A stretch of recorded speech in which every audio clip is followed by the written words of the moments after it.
Welcome to Shyam institute daily current affairs. October 27 దీనికి సంబంధించి మనం తీసుకున్నప్పుడు వార్తల్లో ఫస్ట్ మనకు బర్డ్ ఫ్లూ అనేది కనిపించడం జరిగింది. ఈ H5N1 ఇందులో ఉండే సబ్ టైప్ ఒక ఉపవర్గానికి సంబంధించిన ఇన్ఫ్లుయెంజా ఏ వైరస్.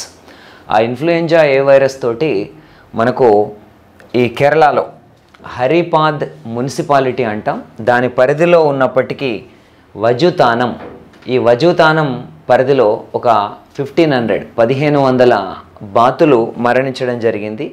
ఇది అక్కడ ఆ షెడ్స్లో దాదాపు 20,000కు పైగా బాతులు ఉన్నాయి. బట్ అందులో 1500 గత వారం రోజుల్లో మరణించడం జరిగింది. ఈ వజుతానం అనే ప్లేస్ మన కేరళలో కనిపిస్తుంది. తర్వాత కేదార్నాథ్ టెంపుల్, దాన్ని అంటే మనకు వింటర్లో దాన్ని మూసివేయడం జరుగుతుంది. మూసివేయడానికి ఒక్కరోజు ముందు దానికి సంబంధించిన పూర్తి స్థాయి గోల్డ్ కోటింగ్, ఆ బంగారు తాపడం వేయడం అనే వర్క్ పూర్తి కావడం జరిగింది. సో 560 ఈ బంగారు రేకులు, గోల్డ్ షీట్స్ అనేవి దీన్ని పూర్తిగా ఆలయాన్ని కవర్ చేయడానికి వాడటం జరిగింది. దీంట్లో దాదాపుగా 19 మంది శిల్పులు, ఆర్టిజన్స్ ఆ వర్క్ని కంప్లీట్ చేయడం జరిగింది. దీనికి అవసరమైన డబ్బునంతా కూడా మహారాష్ట్రకు సంబంధించిన లక్కీ అనే ఫ్యామిలీ, ఆ కుటుంబం ఈ డబ్బునంతా కూడా ప్రొవైడ్ చేయటం జరిగింది. సో కేదార్నాథ్ ఆలయం అనేది మనకు ఉత్తరాఖండ్లో ఉంటుంది. ఇది జనరల్ టాపికే. మనకు భారత ప్రభుత్వం ఈ మధ్యనే మనకు 5Gని ప్రారంభించడం జరిగింది అక్టోబర్ 1న. 2023 నుంచి రాబోతున్న స్మార్ట్ ఫోన్స్లో మిగిలిన వ్యవస్థల్లో నావిక్ వినియోగాన్ని పెంచాలని చెప్పేసి గవర్నమెంట్ భావిస్తుంది. నావిక్ అనేది మనకు నావిగేషన్ విత్ ఇండియన్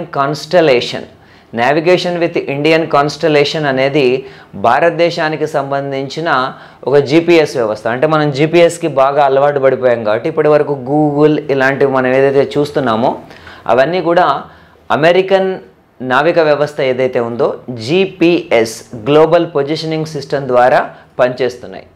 దీన్ని ఈ మధ్య మనం నిన్నటి వీడియోలో కూడా మాట్లాడాం. గూగుల్కి తరచుగా వాళ్ళు తమ సొంత విషయాల్ని ప్రమోట్ చేసుకోవటం, మనకు సంబంధించిన డేటా కూడా బయటికి వెళ్ళిపోవటం, ఇలాంటివన్నీ జరుగుతున్న నేపథ్యంలో 2023 జనవరి నుంచి ఈ నావిక్ యొక్క అందుబాటును పెంచాలని చెప్పేసి భారత ప్రభుత్వం నిర్ణయించింది.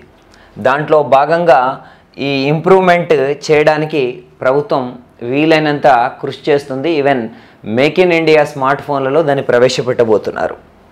దాంతోపాటు మనకు అంటే మామూలుగా చెప్పాలంటే నావిక్ అనేది ఏంటంటే మనకు ఆల్రెడీ IRNSS అంటాం. సో మనకు ఈ యొక్క సిస్టమ్ ఏదైతుందో భారతదేశానికి సంబంధించి 7 ఉపగ్రహాల వ్యవస్థ, ఆ 7 ఉపగ్రహాల వ్యవస్థ పూర్తిగా అందుబాటులోకి వస్తే నావిక్ సేవలు దేశవ్యాప్తంగా అందుబాటులోకి వస్తాయి. ఇక మనకు ఆల్రెడీ యూరోపియన్కి సంబంధించిన నావిగేషన్ వ్యవస్థ ఉంది, దాని పేరు గెలీలియో అంటున్నాం. రష్యాకు సంబంధించి ఇలాంటి నావిగేషన్ వ్యవస్థనే గ్లోనాస్ అని మనం పిలవటం జరుగుతుంది. సో టాటా స్టీల్ తన యొక్క గ్రీన్ స్టీల్కి ఈ మధ్య షిఫ్ట్ కావడం జరుగుతుంది. అంటే పర్యావరణ అనుకూల విధానాలతోటి ఉక్కు దీన్ని ప్రొడ్యూస్ చేయటం అనేది వర్క్. సో టాటా స్టీల్ భారత కంపెనీ అయినప్పటికీ అవ్వడానికి వాళ్ళ మేజర్ బిజినెస్ అంతా కూడా యూరోప్ తోటే ముడిపడి ఉంది. ఈ నేపథ్యంలో మనకి ఇప్పుడు ఫోర్డ్ కంపెనీ, కార్ల తయారీ కంపెనీ ఫోర్డ్ ఏదైతే ఉందో వాళ్ళకి సప్లై చేయడానికి మనకు జెరెమిస్ గ్రీన్ స్టీల్, హరిత ఉక్కుని ప్రొడ్యూస్ చేయడాన్ని ప్రారంభించింది టాటా స్టీల్. సో ఈ సప్లై అంతా కూడా నెదర్లాండ్స్లో ఉన్న నెదర్లాండ్స్లో ఇజుముద్దీన్ అనే ప్లేస్లో వీళ్ళకు టాటా స్టీల్కి ఒక ప్లాంట్ ఉంది. ఆ ప్లాంట్లో ప్రొడ్యూస్ చేసి దాన్ని మనకు ఫోర్డ్కి సప్లై చేస్తారు. ఈ వ్యవహారం మొత్తంలో కూడా హైడ్రోజన్ బేస్డ్ ప్లాంట్ అన్నమాట. ఇది హైడ్రోజన్ ఆధారితంగా ఈ గ్రీన్ స్టీల్ని ప్రొడ్యూస్ చేయడం జరుగుతుంది.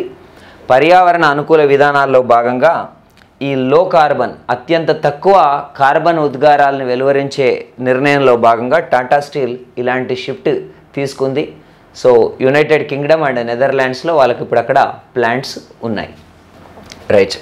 సో భారతదేశానికి సంబంధించి 2021-22లో అండ్ 22-23లో కొనసాగుతున్న ఇప్పటి వరకు పీరియడ్ కూడా తీసుకున్నప్పుడు కూడా మనకు భారతదేశానికి అతిపెద్ద దిగుమతిదారుగా చైనా ఉంది. ఎంతలా ఉంది అని అంటే మనం 2022లో మొదటి 9 నెలలు జనవరి నుంచి సెప్టెంబర్ వరకు కాలాన్ని కనుక గమనించినట్టయితే సో మనకు మన యొక్క దిగుమతులు 31% పెరిగాయి ఏకంగా. సో ఆ 31% పెరగడంతో 89.66 బిలియన్ డాలర్ల విలువగల 89.66 బిలియన్ డాలర్ల విలువగల వస్తువులు మనం చైనా నుంచి ఈ 9 నెలల్లో దిగుమతి చేసుకోవడం జరిగింది. అదే సమయంలో మనకు 2021లో ఇదే 9 నెలల పీరియడ్కి చూస్తే మన దిగుమతులు కేవలం 68.46 బిలియన్ డాలర్లు మాత్రమే. ఈ 68.46 బిలియన్ డాలర్లతో పోల్చి చూస్తే ఇప్పుడు మనకు 31% దిగుమతుల్లో వృద్ధి కనిపించింది. సేమ్ సందర్భంలో మన ఎగుమతులు మాత్రం క్షీణించాయి. అంటే 36.4% క్షీణించి కేవలం 13.97 బిలియన్ డాలర్లను మాత్రమే మనం ఎగుమతి చేశాం. సో 13.97 బిలియన్ డాలర్లు లేదా దాదాపు 14 బిలియన్ డాలర్లని మనం ఇక్కడ 89.66 బిలియన్ డాలర్ల నుంచి తీసేసినప్పుడు దాదాపుగా 75.69 బిలియన్ డాలర్ల వాణిజ్య లోటు డెఫిసిట్ అనేది ట్రేడ్ డెఫిసిట్ ఏర్పడడం జరిగింది. ఇది కొంచెం ఆందోళన కలిగించే పరిణామం.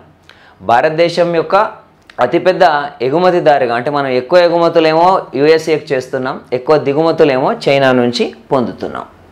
రైట్. సో గత 1 ఇయర్ కాలంగా అంటే ఆజాదీ కా అమృత్ మహోత్సవ్ అనేది ఏదైతే జరుపుతున్నారో ఈ 75 ఏళ్ల స్వాతంత్ర ఉత్సవాల సందర్భంగా మీకు ఈనాడులో ప్రతిరోజు కూడా చరిత్రకు సంబంధించిన ఒక ఆర్టికల్, స్వాతంత్ర సంగ్రామానికి సంబంధించిన ఒక ఆర్టికల్ వచ్చింది. తెలుగులో వాటిని అమృత గాథ అని, అలాగే ఇమ్మోర్టల్ సాగా అనే పేరుతోటి ఆంగ్లంలో ప్రచురించడం జరిగింది. ఇప్పుడు ఆ రెండింటిని కూడా అక్టోబర్ 26న ప్రధానమంత్రి నరేంద్ర మోదీ ఢిల్లీలో ఆవిష్కరించడం జరిగింది. ఈ యొక్క పుస్తక రూపంలో ఆర్టికల్స్ అన్నీ కలిపి ఒకే రూపంలో, తెలుగులో అమృత గాథ, ఇంగ్లీష్లో ఇమ్మోర్టల్ సాగా. సో ఎన్టీఆర్ 2వ విడత కాలంలో ఆయనకు ఓఎస్డి ఆఫీసర్ ఆన్ స్పెషల్ డ్యూటీగా పనిచేసిన వ్యక్తి మిస్టర్ గోటేటి రామచంద్రరావు. ఆయన పశ్చిమ గోదావరి జిల్లా నరసాపురంలో జన్మించడం జరిగింది. ఇప్పుడు అక్టోబర్ 26న ఆయన మరణించడం జరిగారు. సో ఎన్టీఆర్ 2వసారి ప్రమాణ స్వీకారం చేశాక ఆయనకి ఓఎస్డీగా పనిచేశారు. ఆయన పదవి నుంచి దిగిపోయాక మిగిలిన పీరియడ్కి ఆయన యొక్క పర్సనల్ సెక్రటరీ, వ్యక్తిగత కార్యదర్శిగా తను పనిచేయటం జరిగింది. సో రిషి సునాక్ ప్రభుత్వం బ్రిటన్లో కొలువు తీరింది. ఆ ప్రభుత్వంలో అత్యంత కీలకమైన ఇంకో శాఖ అంతర్జాతీయ వాణిజ్య మంత్రి, international minister for international trade mister Greg hands. ఆయన ఒక బ్రీఫింగ్ ఇవ్వటం జరిగింది మొత్తం తన యొక్క విధానం, అంతర్జాతీయ వాణిజ్య విధానం పైన. అందులో భారతదేశానికి సంబంధించి అగ్రపీఠం వేస్తున్నట్టు వాళ్ళు ప్రకటించారు. మనకు బోరిస్ జాన్సన్ ఏప్రిల్లో భారతదేశ పర్యటనకు వచ్చినప్పుడే దీపావళి కల్లా ఎఫ్టీఏ అనేది భారత్ బ్రిటన్ల మధ్య కుదురుతుంది అని చెప్పడం జరిగింది. ఆ తర్వాత అక్కడి రాజకీయ అనిశ్చితి వల్ల ఇది పూర్తి స్థాయిలో ఫుల్ఫిల్ కాలేదు. మనకు దీపావళి కూడా గడిచిపోయింది. ఈ నేపథ్యంలో ఎఫ్టీఏ, ఫ్రీ ట్రేడ్ అగ్రిమెంట్ లేదా స్వేచ్ఛా వాణిజ్య ఒప్పందం వీలైనంత త్వరగా కుదరడానికి తాము కృషి చేస్తామని చెప్పేసి అంతర్జాతీయ వాణిజ్య శాఖ మంత్రి బ్రిటన్కి గ్రేగ్ హ్యాండ్స్ ప్రకటించడం జరిగింది. ఇక మిగిలిందంత అవసరం లేదు. దీని ద్వారా 2035 కల్లా బ్రిటన్ ఆర్థిక వ్యవస్థకు చాలా పెద్ద ఎత్తున భారీ ప్రయోజనం కుదురుతుంది భారత్తో టైఅప్స్ వల్ల అని కూడా ఆయన ప్రకటించడం జరిగింది. ఇక ఈ యుద్ధ మేఘాలు కంటిన్యూ కొనసాగుతూనే ఉన్నాయి 8 నెలలు ముగిసినప్పటికీ. సో మనకు ఈ బాలిస్టిక్ క్రూయిజ్ క్షిపణులను రష్యా అధ్యక్షుడు వ్లాదిమిర్ పుతిన్ వీక్షిస్తుండగా భారీ ఎత్తున రష్యా టెస్ట్ చేయడం జరిగింది. బాలిస్టిక్ అండ్ క్రూయిజ్ క్షిపణులు, ఇందులో ఖండాంతర క్షిపణులు కూడా ఉన్నాయని భావిస్తున్నారు. సో రష్యా యొక్క వ్యూహాత్మకమైన అనుదళాలు కూడా దీంట్లో పాల్గొనడం జరిగింది. దీనిపైన ప్రపంచవ్యాప్తంగా కూడా అంటే మరొక విషయం పైన కూడా మనకు చర్చ జరుగుతుంది. దాన్ని డర్టీ బాంబ్ అని అంటున్నాం. అంటే రేడియో ధార్మిక పదార్థాలు, వాటిని అన్ని కలగాపులగం అన్నీ చేసి ప్రయోగించే ఈ డర్టీ బాంబ్ ప్రపంచాన్ని అత్యంత వినాశకరంగా పరిణమించే అవకాశాలు ఉంటాయి. దీన్ని ఇద్దరు కూడా రష్యా తయారు చేస్తుందని ఉక్రెయిన్ తయారు చేస్తుందని రష్యా ఆరోపిస్తుంది. ఆ నేపథ్యంలో ఈ ప్రయోగాలు అయితే అధ్యక్షుడి హయాంలో భారీ విన్యాసాల్ని అణువిన్యాసాల్ని చేపట్టడం జరిగింది. దీనికి సంబంధించి అక్టోబర్ 26న భారతదేశం యొక్క రక్షణ మంత్రి రాజ్నాథ్ సింగ్ ఫోన్ ద్వారా దూరవాణి ద్వారా మనకు రష్యా యొక్క వాణిజ్య మంత్రి సెర్గీ షోయిగు తోటి సమావేశం కావడం జరిగింది. సో చర్చల ద్వారా మాత్రమే ఈ వ్యవహారానికి పరిష్కారం దొరుకుతుంది, యుద్ధ విన్యాసాల ద్వారా కాదు అని ఒక భారత విధానాన్ని ఆయన స్పష్టీకరించడం జరిగింది. సేమ్ యాజ్ ఇట్ ఈజ్ ఎప్పటిలాగానే అమెరికా కూడా ఇది సరికాదని హెచ్చరించడం జరిగింది. దాన్ని పక్కన పెడితే ఈ విన్యాసాల నేపథ్యంలో మనకు రాబోయే డిసెంబర్ 10న నోబెల్ అవార్డుల ప్రధానోత్సవం జరుగుతుంది. అటు స్వీడన్ రాజధాని స్టాక్హోమ్లో, ఇటు నార్వే రాజధాని ఓస్లోలో. వీటికి రాకూడదు అని చెప్పేసి రష్యా అండ్ బెలారస్ల పైన నిర్వాహక కమిటీ నిషేధం విధించడం జరిగింది. మనం గమనించాల్సిన విషయం ఏంటంటే ఈ మొత్తం యుద్ధంలో నేరుగా రష్యాకు సపోర్ట్ చేస్తూ అందులో భాగంగా ఉన్న ఒకే ఒక దేశం బెలారస్. ఆ బెలారస్ యొక్క అధ్యక్షుడే అలెజాండ్రో లుకషెంకో అనేది ఆయన పేరు. ఇక గొడవలు జరుగుతూనే ఉన్నాయి, యాక్సెప్టెన్స్ కూడా జరుగుతుంది. మనకు జెనెటిక్ ఇంజనీరింగ్ అప్రైజల్ కమిటీ అని అంటాం. ఈ జెనెటిక్ ఇంజనీరింగ్ అప్రైజల్ కమిటీ ఈ జెనెటికల్లీ మోడిఫైడ్ జన్యుపరంగా మార్పులు చేర్పులు చేసిన ఆవాలు మస్టర్డ్ దీన్ని వాళ్ళు టిక్ కొట్టడం జరిగింది అందుబాటులోకి తీసుకురావాలని. ఈ జెనెటికల్లీ మోడిఫైడ్ అనేది నార్మల్గా అంటే మనకు ఆహారేతర పదార్థాల విషయంలో పెద్దగా వ్యతిరేకత రావటం లేదు, బట్ నేరుగా వినియోగించే వాటి విషయంలో కొంత వ్యతిరేకత ఉంది. పర్యావరణవేత్తలు కూడా దీన్ని వ్యతిరేకించడం జరుగుతుంది. జిఎం ఆవాలు కనుక సాగులోకి వస్తే ఆహార భద్రత పైన, ప్రజారోగ్యం పైన ఒక నెగటివ్ ఇంపాక్ట్ ఉంటుందని పర్యావరణవేత్తలు చెప్తున్నారు. అదే సందర్భంలో ఈ కేంద్ర పర్యావరణ మంత్రిత్వ శాఖ ఆధ్వర్యంలో పనిచేసే జెనెటిక్ ఇంజనీరింగ్ అప్రైజల్ కమిటీ మాత్రం ఈ జన్యు మార్పిడి ఆవాల్ని ఆమోదించాలని చెప్పడం జరుగుతుంది. మనకు అక్టోబర్ 18నే మస్టర్ హైబ్రిడ్ DMH11 ఈ విత్తనాల అభివృద్ధి, ఇందులో ఈ జన్యు మార్పిడి విత్తనాలు అవి మస్టర్ హైబ్రిడ్ DMH11 ఈ DMH11 విత్తనాల అభివృద్ధికి అవసరమైన పర్యావరణ అనుమతుల్ని మంజూరు చేయాలని వాణిజ్య శాఖకి వీళ్ళు సిఫారసు చేయటం జరిగింది.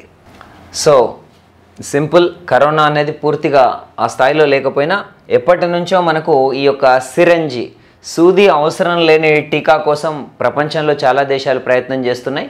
బట్ అక్టోబర్ 26న ఫస్ట్ టైం దీన్ని షాంఘై నగరంలో, చైనాలో ఉన్న వాణిజ్య రాజధాని షాంఘై నగరంలో దీన్ని ప్రయత్నించి చూశారు. అంటే టీకా అనే దాన్ని తీసుకోవటం, ఒక 5 సెకండ్ల పాటు శ్వాస పీల్చుకోవడం ఆపేసి ఈ వ్యాక్సినేషన్ ఇవ్వడం జరుగుతుంది. ఈ ప్రక్రియ మొత్తం 20 సెకండ్లలోనే పూర్తవుతుంది. ఇది ఈజీ టు కన్జ్యూమ్, ఒక టీ తాగినట్టుగా, ఒక తేనీరు సేవించిన ఫీలింగ్ తోటి ఇది జరిగిందని చెప్పేసి ఆ టీకాను తీసుకున్న వాళ్ళు చెప్పడం జరిగింది. సో మనకు గత 1 ఇయర్గా అంటే మే 28 అనేది దివంగత ముఖ్యమంత్రి ఎన్టీ రామారావు యొక్క జయంతి.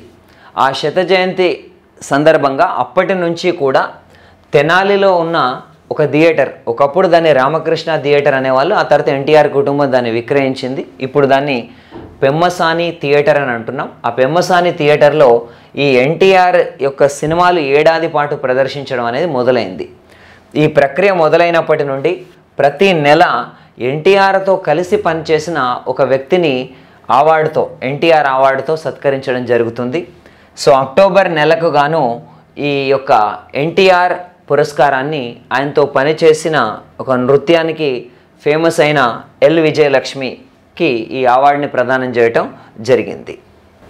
సో కృష్ణపట్నంలో ఈరోజు అంటే అక్టోబర్ 27న మనకు పొట్టి శ్రీరాములు నెల్లూరు జిల్లాలో ఉన్న Sri Damodaram Sanjeevaiah thermal power station అని అంటున్నాం. దీంట్లో 800 మెగావాట్ల యూనిట్ ఏదైతే ఉందో దాన్ని ముఖ్యమంత్రి జగన్మోహన్ రెడ్డి ప్రారంభించి జాతికి అంకితం చేయబోతున్నారు. వాస్తవంగా దీనికోసం రోజుకి 9312 టన్నులు 9300 టన్నుల బొగ్గుతోటి ఈ యూనిట్ అనేది రన్ అవుతుంది. ఈ యూనిట్కి అవసరమైన బొగ్గుని మొత్తం కూడా ఒడిషాలోని తాల్చేర్ నుంచి కృష్ణపట్నంకి బొగ్గు రవాణా జరుగుతుంది. అలాగే మనకు బంగాళాఖాతం పక్కన ఉన్న నీటిని సంగ్రహించి దాన్ని ఆర్ఓ ప్లాంట్ల ద్వారా మంచినీరుగా మారుస్తూ ఈ యూనిట్లో వినియోగించడం జరుగుతుంది. వాస్తవంగా 2008 జూలై 17న అప్పటి సీఎం దివంగత వైఎస్ రాజశేఖర రెడ్డి హయాంలో ఈ యొక్క కార్యక్రమం మొదలు కావటం జరిగింది. దీనికి అప్రూవల్ అనేది లభించింది. ఆ తర్వాత మనకు స్టేజ్ 1లో 800 మెగావాట్ల సామర్థ్యం కలిగిన 2 యూనిట్లు ఇప్పటికే విద్యుత్ ఉత్పత్తి చేయటం జరుగుతోంది. ఇప్పుడు మళ్ళీ స్టేజ్ 2లో 800 మెగావాట్ల విద్యుత్ ఉత్పత్తి దాదాపు 5082 కోట్ల అంచనా వ్యయంతో దీన్ని మొదలు పెట్టడం జరుగుతుంది. దీన్నే ఈరోజు ప్రారంభిస్తున్నారు. దీనికి సంబంధించి మనకు పిఎఫ్సి పవర్ ఫైనాన్స్ కార్పొరేషన్ ద్వారా 5935.87 కోట్లు, అలాగే ఆంధ్రప్రదేశ్ యొక్క రాష్ట్ర విద్యుత్ ఆర్థిక సంఘం ద్వారా 1000 కోట్ల రుణ సహాయంతో ఈ ప్రాజెక్టుని పూర్తి చేయటం జరిగింది. So thank you friends, all the best.